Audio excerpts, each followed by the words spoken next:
Hello. Sonu भैया है क्या? माँ की तबीयत बहुत ज्यादा खराब है। अगर सोनू भैया है तो उनसे बात करवाइए। नहीं नहीं, वो घर पर नहीं है। वो 3 दिन के लिए बिजनेस ट्रिप पे गए हैं। अगर सोनू भैया आए तो उनको बता देना कि माँ की तबीयत बहुत ज्यादा खराब है, वो जिंदगी और मौत से लड़ रही है। आप बता देना एक बार। हाँ, मैं बता दूंगी। किसका फोन था? वो इंश्योरेंस कंपनी वालों का फोन था। पूरा दिन फोन कर करके परेशान करते रहते हैं। आज तो मैंने बोल ही दिया कि हम 3 दिन के लिए बिजनेस ट्रिप पे जा रहे हैं, फोन ही नहीं करेंगे। अच्छा, सही है। वैसे मैं ऑफिस के लिए लेट हो रहा हूँ तो मैं निकलता हूँ, और वैसे भी 3-4 दिन के बाद ही वापस लौटूंगा। तुम अपना ख्याल रखना। ठीक है, आप भी अपना ध्यान रखना।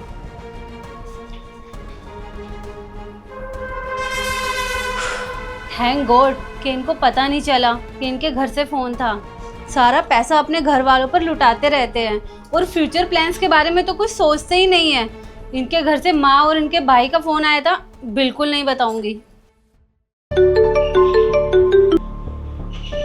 हेलो। कैसे हो भैया? छोटे, मैं ठीक हूँ। तू बता, तू कैसा है? भैया मैं तो ठीक हूँ, लेकिन माँ की हालत बहुत ज्यादा खराब है। क्या माँ की तबीयत खराब है? और तूने मुझे एक बार भी फ़ोन करके नहीं बताया?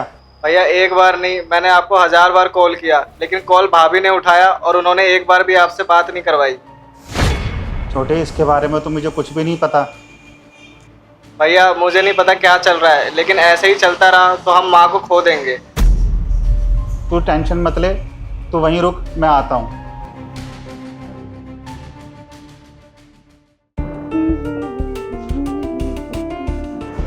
अरे आ गए आप? मैं आपके लिए पानी ले आती हूँ। अरे नहीं नहीं, रहने दो, मेरा भी पीने का मन नहीं है। कोई बात नहीं, मैं आपके लिए फ्रूट्स काट देती हूँ। नहीं नहीं, रहने दो, छोड़ो। अच्छा सिया, मुझे एक बात बताओ, मेरे घर से मम्मी पापा का या भाई का किसी का कॉल आया? नहीं, कोई फोन नहीं आया। पक्का किसी का भी कॉल नहीं आया? हाँ हाँ, किसी का भी फोन नहीं आया। और अगर आया होता तो मैं आपको बता देती ना। यार मुझे ना घर पे एक बार कॉल कर लेना चाहिए। बहुत दिन हो गए घर पे बात नहीं हुई है। नहीं तो दिन में भाई या मम्मी या पापा कोई भी मुझे एक बार ज़रूर कॉल कर लेता था। जब से मैं मीटिंग से वापस आया हूँ ना, घर से एक बार भी मेरे पास किसी का कॉल नहीं आया। तो मैं सोच रहा हूँ एक बार मैं कॉल कर ही लेता हूँ। अरे क्यों फोन करना है घर पे? जब वो फोन नहीं करते तो इसका मतलब घर पे सब कुछ ठीक होगा। तो आप भी रहने दो। मुझे लगता है शायद वहाँ कोई परेशानी ना हो। सोनू, तुम भी ना क्यों हमेशा नेगेटिव सोचते हो? हम ह्यूमंस की ना यही प्रॉब्लम है। जब सब कुछ सही चल रहा होता है तब भी हम उल्टा ही सोच रहे होते हैं, कहीं ये हो गया तो। ऐसा हमें कभी नहीं सोचना है, ठीक है? अगर घर से फोन नहीं आया इसका मतलब सब कुछ ठीक है। पॉजिटिव सोचो। कोई बात नहीं, तुम रुको, मैं एक बार कॉल कर लेता हूँ। अरे मैं बता रही हूँ ना तुमको, सब कुछ ठीक होगा। तुम्हें फोन करने की कोई जरूरत नहीं है। क्या हुआ? तुम्हारे चेहरे का ये रंग उतरा हुआ क्यों है? नहीं, ऐसा तो कुछ भी नहीं है। मेरे से तुम कोई बात छुपा रही हो? नहीं तो मैं क्या बात छुपाऊंगी तुमसे? सब ठीक है। पक्का ना? कोई बात नहीं छुपा रही ना? हाँ हाँ, सब ठीक है, तुम टेंशन मत लो। छोटे, 1 मिनट जरा अंदर आना। छोटे, बताना जरा सिया को, तुमने सिया को कितनी बार कॉल किया कि मम्मी की तबीयत खराब है और वो हॉस्पिटल में एडमिट है? भैया मैंने एक बार नहीं 1000 बार कॉल किया, पर इन्होंने एक बार भी भैया से बात नहीं कराई। और मैंने हर बार इनको यही बोला कि माँ की बहुत ज़्यादा तबीयत ख़राब है, पर इन्होंने एक बार भी मेरी बात नहीं सुनी और आपसे बात नहीं कराई। मैं जब भी कॉल करता था हर बार यही बोलती थी कि वो बाहर किसी काम से गए हुए हैं, वो बात नहीं करवाती थी मेरी। आपको पता है भैया, माँ की हालत बहुत ज़्यादा ख़राब है, वो हॉस्पिटल में एडमिट है, अपनी आखिरी सांसें गिन रही है। वो हर बार यही बोलती है कि मुझे अपने बड़े बेटे से मिलना है, सोनू से मिलना है मुझे। और तुम्हें तो सिर्फ अपनी पड़ी है, एक बार भी मेरी भैया से बात नहीं करवाई। क्यों? अरे बस कीजिए, घर तो आप तोड़ने की कोशिश कर रहे हो हमारा। अरे हमारी कोई पर्सनल लाइफ है या नहीं है? शादी के बाद हम हमारी पर्सनल लाइफ के बारे में कुछ सोच ही नहीं पा रहे हैं, ना ही ये कोई सेविंग्स कर पा रहे हैं। सारे पैसे बस तुम पर लगा देते हैं। बताओ क्या सेविंग्स रह जाती है हमारे पास? अरे कब तक ही अपने बेटे होने का फर्ज अकेले निभाते रहेंगे? आप भी तो उनके बेटे हो ना, कमाइए, आप भी अपनी माँ की सेवा कीजिए।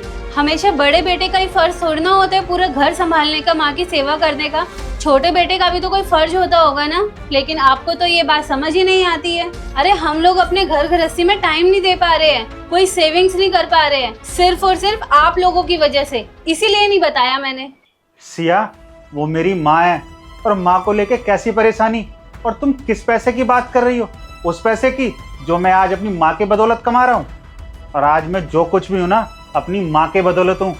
और आज मेरी माँ हॉस्पिटल में एडमिट है, वो भी सीरियस कंडीशन में है। तुम्हें अभी भी पैसे की पड़ी है। और मैंने तुमसे 1000 बार पूछा था कि कोई परेशानी तो नहीं है, और तुमने मेरी हमेशा बात टाली कि कोई परेशानी नहीं है।